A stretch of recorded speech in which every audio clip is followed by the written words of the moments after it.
स्वर्ग पर देवताओं का साम्राज्य हुआ है और सब धर्म का अनुपालन करने लगे हैं। इस प्रकार भगवती पराम्बा ने दुष्टों का दलन दमन किया है और देवताओं की, सत्पुरुषों की, ऋषियों की, मुनियों की रक्षा की है। बोलो जगदम्बा पराम्बा मैया की।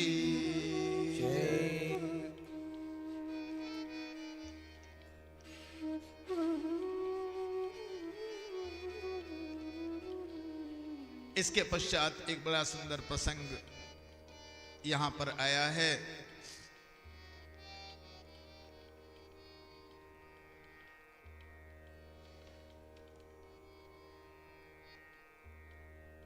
जन्मेजय ने प्रश्न किया है, कथम वृत्रासुरः पूर्वम हतो मघवता मुने।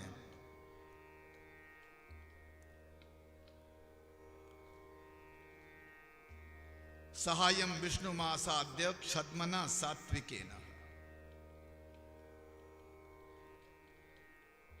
भगवान विष्णु का सहयोग लेकर कपट पूर्वक देवराज इंद्र ने वृत्रासुर को कैसे मारा? तो भगवान विष्णु ने कपट की प्रेरणा दी कि झूठ मूठ की मित्रता कर लो। देवराज इंद्र से कहा, महाराज वो भी क्या झूठ मूठ की मित्रता सिखाते हैं?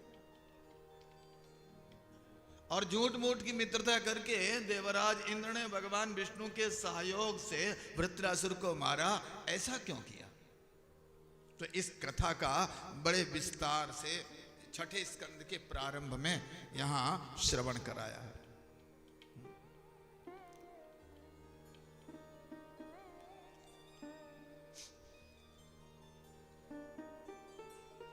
एक त्वष्टा ऋषि है और ये जो त्वष्टा हैं ये प्रजापति हैं। इनका एक पुत्र है जिसका नाम है त्रिशिरा। विश्वरूप भी कहते हैं इसे। 3 सिर हैं इसके। एक मुख से तो सोमपान करता है और दूसरे मुख से अन्न खाता है और तीसरे मुख से मदिरा पान करता है।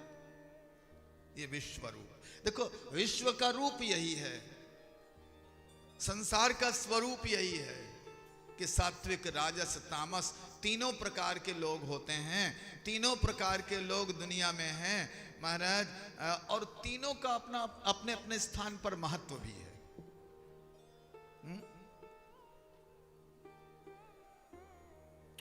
रात यदि ना हो तो फिर दिन की महिमा कैसे होगी?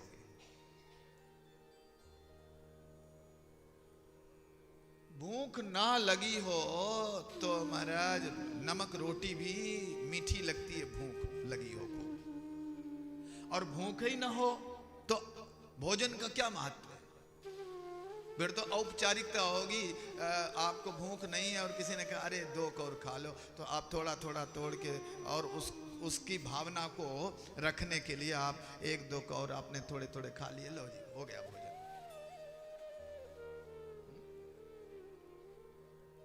तो ये तीनों, ये विश्वरूप के 3 मुख हैं। विश्व के यही विश्व का स्वरूप है, यही त्रिशिरा का स्वरूप है।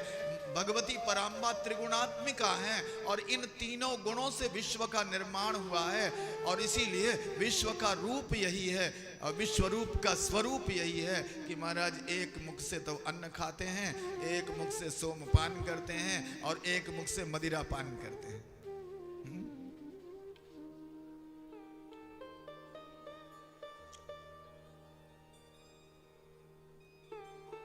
सपुत्रं वै त्रिशिरसामिन्द्रद्वेषात् किल सृजत्।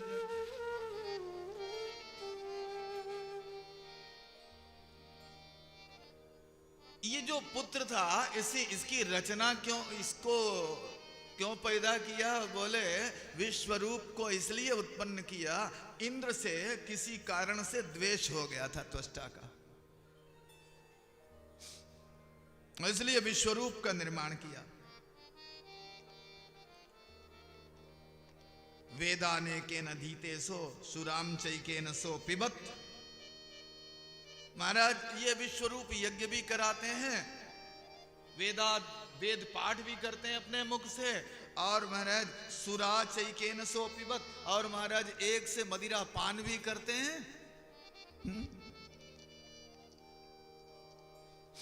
तृतीय न दिश सर्वा युगपच्च निरीक्षते, और तीसरे से वो सब दिशाओं को देखते रहते हैं।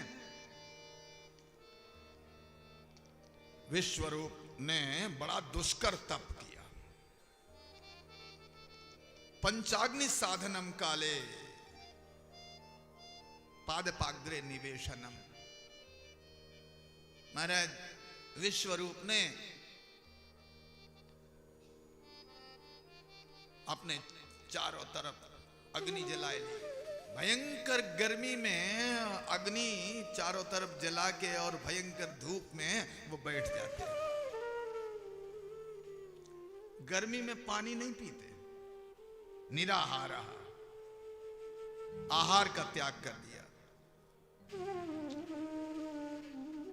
तम च दृष्ट्वा तपस्यन्तं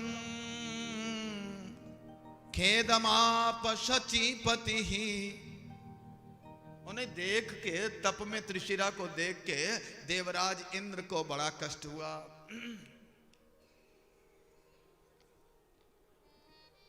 देवराज इंद्र को कष्ट हुआ।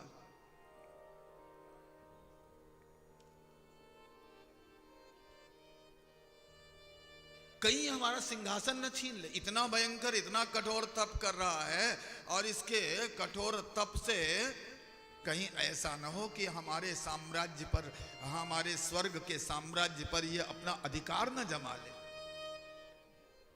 कहीं ये पुण्यों से हमसे भी आगे न निकल जाए।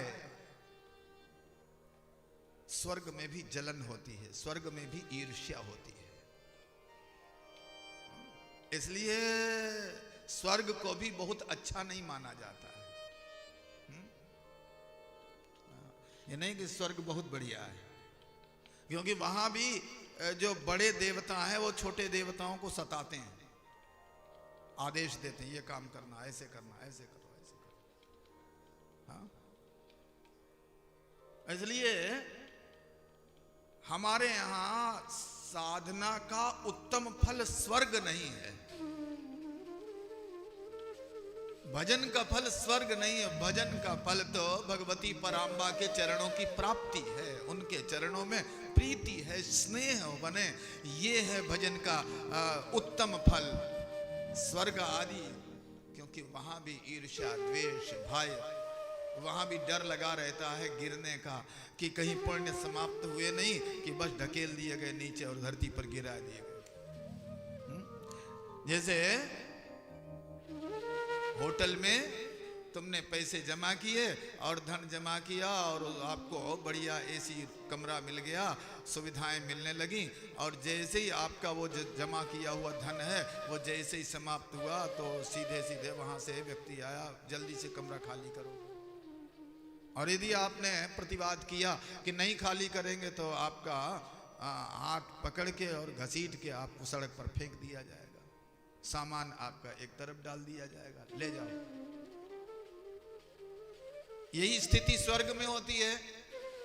पुण्यों के प्रभाव से स्वर्ग मिला, और जैसे ही पुण्यों का फल, सुख सुविधाएं भोग ली, और पुण्य जैसे ही समाप्त हुए नहीं कि ढकेल दिए गए नीचे, जाओ। इसलिए स्वर्ग भी कुछ अच्छा नहीं है। देवराज इंद्र के मन में भी जलन होती है। दृष्ट्वा तस्य तपो वीर्यं सत्यं चामित तेजसः।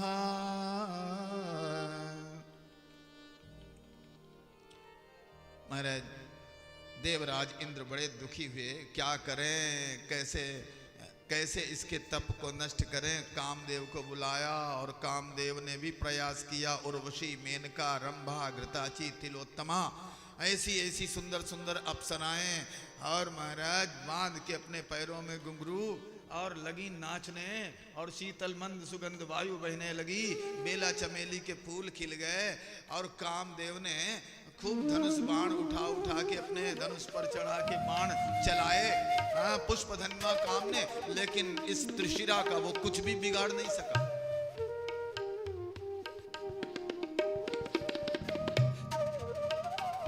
न चचाल यदा कामम ध्यानाच्च त्रिशिरा मुनि।